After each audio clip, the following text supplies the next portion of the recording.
pourrait-on dire. Exactement. Merci Stéphanie. À plus tard. À tantôt. Avec nos salles à manger, des restaurants fermés à peu près partout à travers le Québec et pas de date de réouverture à court terme, du moins, les salles à manger de l'Estrie vont s'ajouter à minuit ce soir. Il faut donner un coup de pouce à l'industrie de la restauration. On vous dit souvent, encouragez-les, allez chercher vos repas au comptoir, faites-vous livrer, gardez nos restaurants à flot pendant cette crise-là. Il y a des changements législatifs qui pourraient aider les restaurateurs, entre autres le projet de loi 72. On parle d'une modernisation de la réglementation en matière d'alcool. Charles Milliard, président directeur général de la Fédération des chambres de commerce du Québec, est avec nous. Monsieur Milliard, bonjour.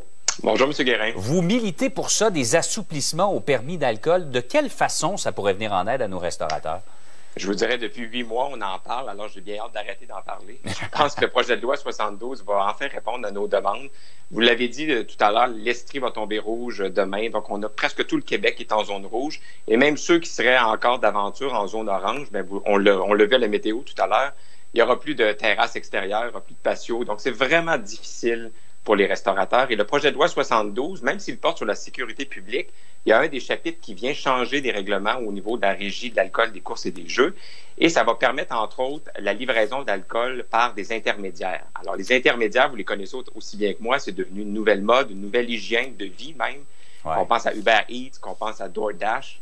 Donc, on a plein de gens qui commandent avec ça. Et comme les restaurants sont fermés, il faut que les modes de restauration alternatifs soient les plus ouverts possibles. Alors moi, l'image que j'aime utiliser, c'est de dire, voyons nos maisons comme des extensions des salles à manger jusqu'à temps qu'elles soient fermées. Alors la livraison d'alcool répond déjà à ça.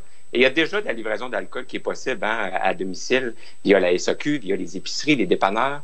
Alors, il n'y a pas de raison qu'on n'ait pas de l'avant avec ça là, dans la situation actuelle. Je ne sais pas si c'est couvert par le projet de loi 72, vous allez me le dire, mais moi, j'ai parlé à beaucoup, on parle des restaurateurs tous les matins. Et les gens de microbrasserie, souvent nous disent, bien, nous, on est pris avec notre stock, on peut seulement le vendre, les gens prennent rendez-vous, viennent l'acheter chez nous, mais ne peuvent pas le consommer sur place, évidemment. On ne peut pas le distribuer non plus dans les commerces. Ça aussi, c'est un problème. Est-ce que c'est couvert, ça? Est-ce qu'on pourrait y avoir des assouplissements pour ces gens-là? Alors, il y a des consultations parlementaires. Hier, on est en consultation, d'autres aujourd'hui. L'Association des brasseurs, les microbrasseurs seront là pour parler justement de cette problématique-là. Donc, prenons l'exemple des microbrasseries artisanales qui sont vraiment une fierté économique au Québec. Ça pousse, il y en a partout, tout le monde est content de ça. Mais en ce moment, ils sont un peu, comme on dit, pris avec leur stock parce que les gens ne peuvent pas aller chez eux. Alors, ce qu'on demande, c'est qu'il y ait une façon de repenser un peu la chaîne de distribution d'alcool pour permettre à ces gens-là au moins de pouvoir vendre dans des épiceries, dans des dépanneurs, par exemple. Que tous les joueurs restent présents, donc les producteurs, les distributeurs comme les épiceries, les dépanneurs et les clients au bout de la ligne.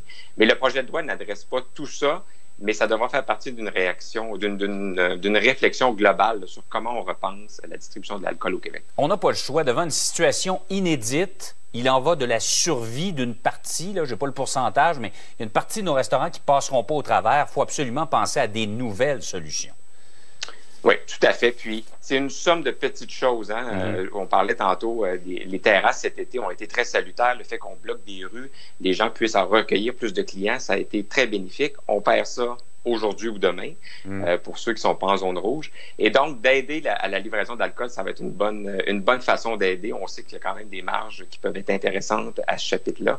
Mais globalement, on s'entend, vous et moi, que ce qui va vraiment aider, c'est de réouvrir les restaurants. Et je suis obligé de vous dire que nous, on subit un certain nombre de pressions parce qu'on veut défendre nos entrepreneurs, on veut respecter les règles. Mais il faut reconnaître que la très grande majorité des restaurateurs au Québec s'étaient bien préparés, avaient suivi les guides de la CNESST. Ouais.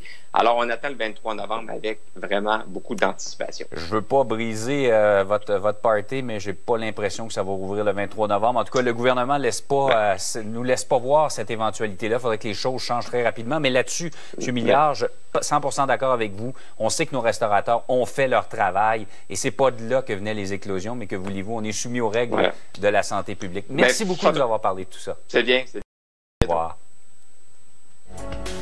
Parmi les principales nouvelles économiques du jour, la situation de l'emploi en octobre s'est détériorée au Québec par rapport à septembre en raison des effets justement du deuxième confinement. C'est selon un rapport de l'Institut du Québec. Les secteurs de l'hébergement et de